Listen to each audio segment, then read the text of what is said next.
தமிழகம், புதுவை மற்றும் காரைக்கால் பகுதிகளுக்கான தினசரி வானிலை அறிக்கை. கடந்த 24 மணி நேரத்திற்கான வானிலை தொகுப்பு. தமிழகத்தில் ஓரிரு இடங்களில் மழை பெய்துள்ளது. புதுச்சேரி மற்றும் காரைக்கால் பகுதிகளில் வறண்ட வானிலை நிலவியது.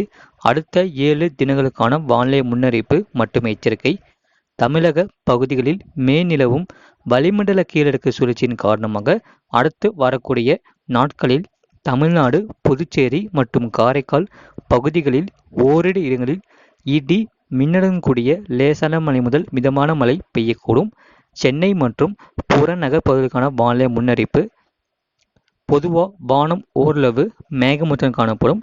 நகரின் ஒரு சில பகுதிகளில் இடி மின்னலுடன் கூடிய லேசான மழை முதல் மிதமான மழை பெய்யக்கூடும். அதிகபட்ச வெப்பநிலை 35 முதல் 36 டிகிரி செல்சியஸ் மற்றும் குறைந்தபட்ச வெப்பநிலை 25 முதல் 26 டிகிரி செல்சியஸ் ஒட்டியே இருக்கக்கூடும். மீனக்கான எச்சரிக்கை. தமிழக கடலோர பகுதிகளில் அடுத்து வரக்கூடிய 2 நாட்களுக்கு தென் தமிழக கடலோர பகுதிகள், மன்னார் வளைகுடா மற்றும் அதனை ஒட்டிய குமரி கடல் பகுதிகளில் சூறாவளி காற்று மணிக்கு 45 முதல் 55 கிலோமீட்டர் வேகத்திலும் இடையிடையே 65 கிலோமீட்டர் வேகத்திலும் வீசக்கூடும்.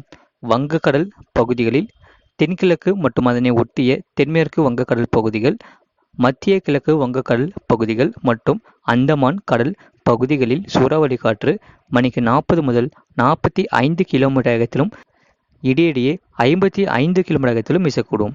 16ஆம் தேதி தென்கிழக்கு வங்கக்கடல் பகுதிகள் மற்றும் அந்தமான் கடல் பகுதிகளில் சூறாவளி காற்று மணிக்கு 40 முதல் 45 கிலோமீட்டர் வேகத்திலும் இடையிடையே 55 கிலோமீட்டர் வேகத்திலும் வீசக்கூடும்.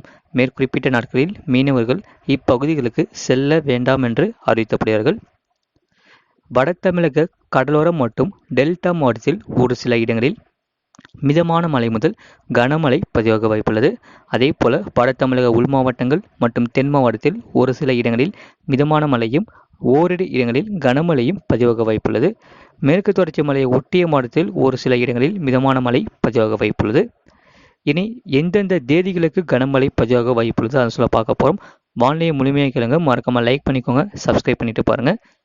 தமிழ்நாட்டில் மீண்டும் ஆகஸ்ட் இறுதி மற்றும் செப்டம்பர் முதல் வாரத்தில் கனமழையானது தீவிரமடைய வாய்ப்புள்ளது. இனி அடுத்து வரக்கூடிய நாட்களில் மழையை பொறுத்தவரை விட்டு விட்டு மழை பெய்யக்கூடும்.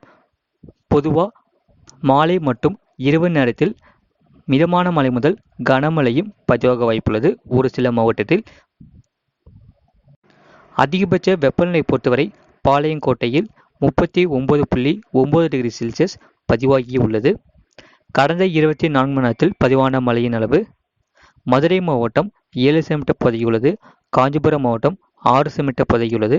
அதே போல ராணிப்பேட்டை, மதுரை, காஞ்சிபுரம், விழுப்புரம் மாவட்டத்தில் தலா 5 சென்டிமீட்டர் பதிவாகியுள்ளது. அதே போல செங்கல்பட்டு, திருவள்ளூர் மாவட்டத்தில் தலா 1 சென்டிமீட்டர் பதிவாகியுள்ளது. மறக்காமல் லைக் பண்ணிக்கோங்க, சப்ஸ்கிரைப் பண்ணிட்டு பாருங்க. இனி அடுத்து வரக்கூடிய நாட்களில் மாலை மற்றும் இரவு நேரத்தில் மிதமான மழை முதல் கனமழை பதிவாக வாய்ப்புள்ளது ஒரு சில மாவட்டங்களில்.